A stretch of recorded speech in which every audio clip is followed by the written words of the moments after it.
Very good morning, friends.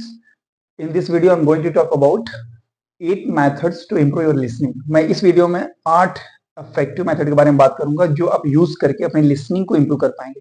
क्योंकि जब तक आप अच्छे से सुनेंगे नहीं, कंटेंट को समझेंगे नहीं, तब तक आप एक अच्छा स्पीकर नहीं हो सकते। क्योंकि सबसे इंपॉर्टेंट इसलिए कि आप सुनते क्या हैं, जो सुनेंगे वही बोलेंगे। तो मैं 8 इफेक्टिव मेथड बताऊंगा आपको जो आपकी लिसनिंग को इंप्रूव करेगा, जो आपको बहुत ही हेल्पफुल रहेगा स्पीकिंग के लिए। Okay, 8 methods to improve your listening. 8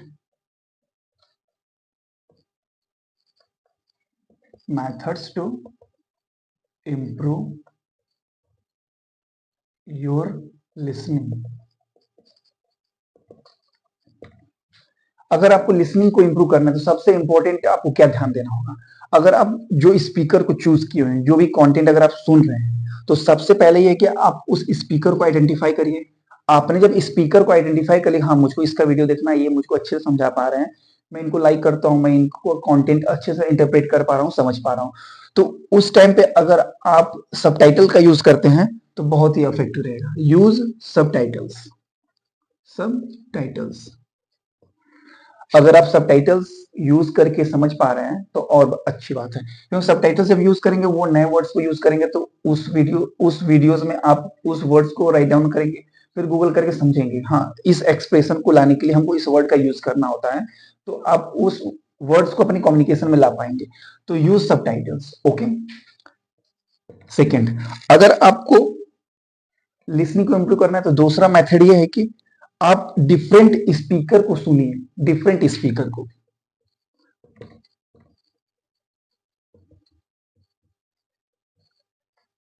क्योंकि ऐसे क्या होगा कि आप हैबिचुअल होंगे। अगर अलग अलग स्पीकर की आपको लैंग्वेज सुनते हैं तो आप यूज टू होंगे। जब आप अपने हैबिट में वो चीजें ला देंगे तो आपसे कोई भी कहीं का भी इंसान इंग्लिश में बात करेगा, आप उसका आंसर इंग्लिश में दे पाएंगे।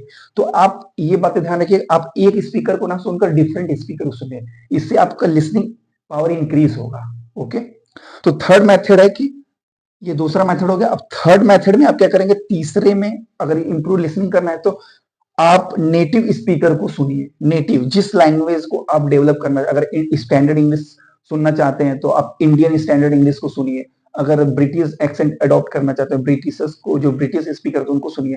अगर अमेरिकन एक्सेंट आप अपने लैंग्वेज में लाना चाहते हैं तो आप अमेरिकन एक्सेंट को सुनिए।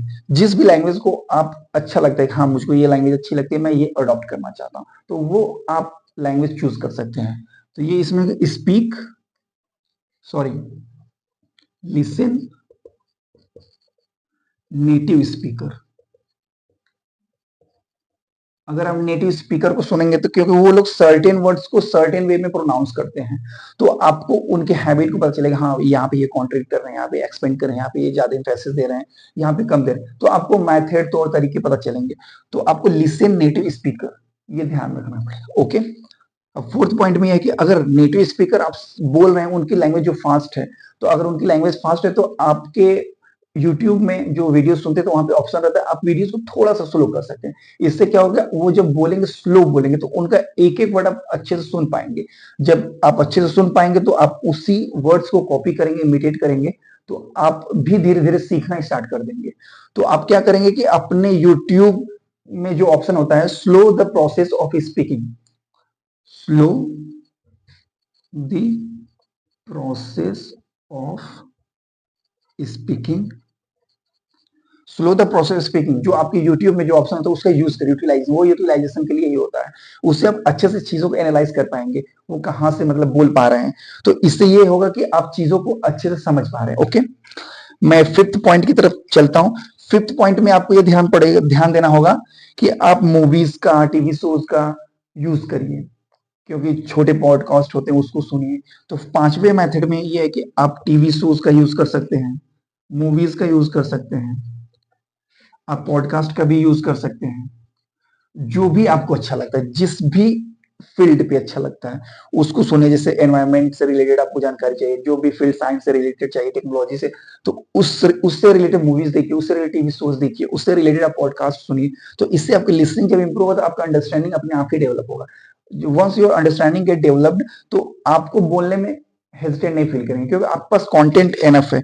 आप अपने कंटेंट को आर्टिकुलेट कर पाएंगे अच्छी तरीके से in front of each and everyone. आपको घबराना नहीं स्टार्टिंग में, आपको ये सारे मेथड का यूज करना है। ओके, अभी तक मैं 5 पॉइंट पे पहुंचा हूं, मैं अभी 3 पॉइंट्स और आपको बताऊंगा जो आप कोई भी अगर आप इसमें से 80% भी यूज कर पा रहे हैं तो आपका listening skills along with speaking skills दोनों बराबर ही इंप्रूव हो जाएगा। ओके,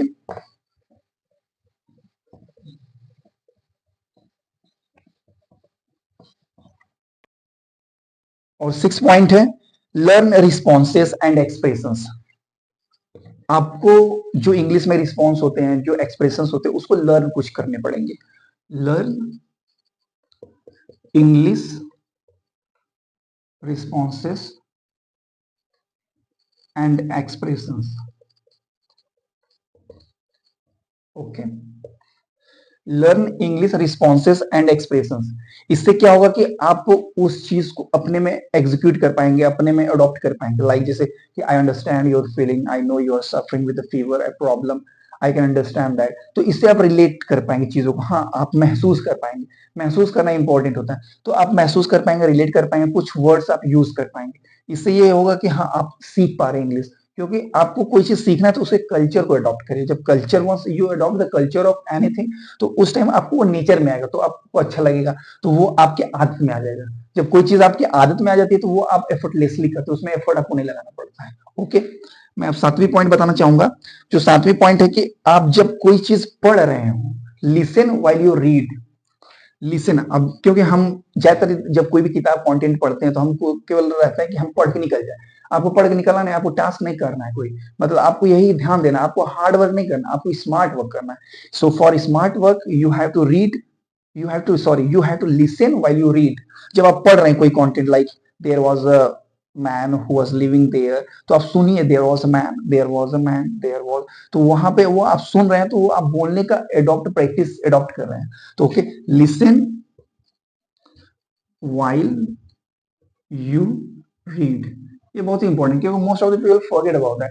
क्योंकि ज्यादातर लोग इसके बारे में भूल जाते हैं, क्योंकि उनको लगता है केवल पढ़ना ही एनफ होता है। पढ़ना एनफ नहीं होता है, क्योंकि पढ़ रहे हैं तो आप उस चीज को सुनिए ध्यान से कि हाँ पढ़ क्या रहे हैं, तो उससे आपके आदत में आएगा। ओके, पढ़ना इंपॉर्टेंट है, आप पढ़ने के साथ उस चीज को सुनिए भी। Okay, I am moving to my last point, that is 8 point. अब इस 8 पॉइंट में ये है कि राइट आफ्टर लिसनिंग। जो भी आपने सुना हुआ है, जो भी कंटेंट आपने सुना है अभी तक, मतलब आपने होल डे क्या किया, क्या एक्टिविटीज की है, तो उसको आपको इंटरप्रेट करना है। इंटरप्रेट एक बार कर ले, आप एनालाइज करिए, एनालाइज करके उसको समराइज करिए। समराइज मतलब उसको इतना छोटा करके उसको एक डायरी में, छोटी डायरी में आप अपने थॉट को लिखिए इंग्लिश में। तो write down your thought in English. Okay, ये बहुत ही इंपॉर्टेंट है, ये सोते वक्त आप काम कर सकते हैं। राइट डाउन योर थॉट्स, कि आप कितना थॉट्स अपने माइंड में गैदर कर पा रहे हैं विच इज इन इंग्लिश, जो इंग्लिश में ही होना चाहिए। आप फोकस करिए, हाँ मैं इंग्लिश में ही अपने थॉट को कैप्चर कर रहा हूँ, अपने थॉट को लिख रहा हूँ, नए वर्ड्स को यूज कर रहा हूँ। तो ये जो मैंने 8 मेथड्स बताए हैं जो आपकी लिसनिंग को इंप्रूव करेंगे, अगर आप एक अच्छा इस इंग्लिश स्पीकर होना चाहते हैं। ओके, आई होप मैंने जो सारी पॉइंट आपको बताई इस वीडियो में सारा ही हेल्पफुल रहा होगा आपके लिए।